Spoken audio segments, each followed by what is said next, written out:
Hello friends and family. இன்னைக்கு நம்ம யாமிஷிபாயோட season 2 episode 8 தான் எக்ஸ்பிளைன் பண்ண போறோம். சோரா பேச வீடியோக்குள்ள போயிடலாம். எபிசோட் 8ஓட பேரு ஃபேர்வெல் கன்ஃபெஷனல். இந்த கதையில கெஞ்சி எண்டோ அப்படிங்கிற ஒருத்தன் ரொம்ப வருஷம் கழிச்சு அவனோட கிராமத்துல இருக்கிற ஃபியூனரலுக்கு அட்டென்ட் பண்ண வர அங்க ரெண்டு வயசானவங்க சிரிச்சு பேசிட்டு இருக்க கெஞ்சிக்கு ஃபியூனரலுக்கு வந்து சந்தோஷமா பேசிட்டு இருக்காங்களேன்னு பார்த்துட்டு இருக்க.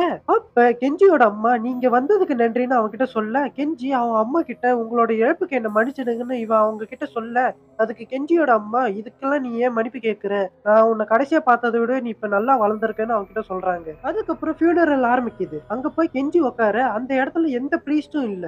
இது உண்மையாவே சாதாரண ஃபியூனரல் தானான்னு கெஞ்சி யோசிக்க அங்க ஒரு வயசானவர் முதல்ல நான் போறேன் அப்படின்னு கதவு திறந்து ரூம்குள்ள போய் உட்காந்து இறந்து படுத்துட்டு இருக்கிறவரோட காதுல உன்னோட மனைவி ஒரு வாட்டி பிரெக்னென்ட் ஆனதுக்கு நான் தான் காரணம்னு சொல்லி அவனோட வாயில கை வைக்கிறான். இதை பார்த்துட்டு இருக்கிற கெஞ்சிக்கு அந்த ஆள் என்ன பண்றான்னு யோசிக்க அங்க ஒரு பொண்ணு இப்ப நான் போறேன்னு போய் அந்த இறந்து கிடக்கிறவரோட காதுல உங்களோட பிளம் செடியை நான் தான் உடைச்சேன்னு சொல்ல கெஞ்சியோட அம்மா இது உனக்கு முதல் வாட்டி தானே கெஞ்சி, நாங்க எல்லாரும் இதை ஃபேர்வெல் கன்ஃபெஷன் சொல்லுவோம். ஒருவேளை நீ அவர் உயிரோட இருக்கும்போது ஏதாச்சும் ரகசியத்தை சொல்லாம இருந்தா இப்ப போய் சொல்லலாம், அப்பதான் அவரோட ஆன்மா நிம்மதியா சொர்க்கத்துக்கு போகும். அவளை பாத்தியா, அவர் ரகசியத்தை சொன்னதுனால இப்ப அவ நிம்மதியா இருக்கா, இப்ப நீ போ, இது உனக்கான நேரம்னு சொல்ல கெஞ்சி இதை நானுமா பண்ணணும் அப்படி சொல்லி கேட்க கெஞ்சியோட அம்மா இதெல்லாம் ஒண்ணும் இல்ல, சின்னதா ரகசியத்தை அவரோட காதல சொல்லிட்டு வான்னு அனுப்பிவிட கெஞ்சியும் ரூம்குள்ள போய் கதவை மூடி கீழே உட்காந்து இப்ப நான் என்ன சொல்லுவேன் எனக்கு எந்த ஐடியாவுமே இல்லையேன்னு யோசிக்க அவனுக்கு அப்போ ஒரு ரகசியம் ஞாபகம் வருது. அதை இறந்து போனவரோட காதுல சொல்றான். அது என்னன்னா ஒரு வாட்டி நீங்க வளர்த்த நாய் இறந்து போனதுக்கு நான் தான் காரணம், என்ன மன்னிச்சிடுங்கன்னு சொல்லி அவனோட வாயில கை வைக்க அப்ப இறந்து போன உடம்பு திடீர்னு கெஞ்சி முகத்துக்கு முன்னாடி எழுந்து நார்மல் ஆகுது. கெஞ்சியும் காத்தடிக்குது, அதனால தான் இறந்து போன உடம்பு திடீர்னு அசைஞ்சிருக்கு போலன்னு சொல்லி அந்த ரூம் விட்டு கிளம்ப அங்க இறந்து போன அந்த ஆள் எழுந்து கெஞ்சி கிட்ட அது உண்மையானு கேட்க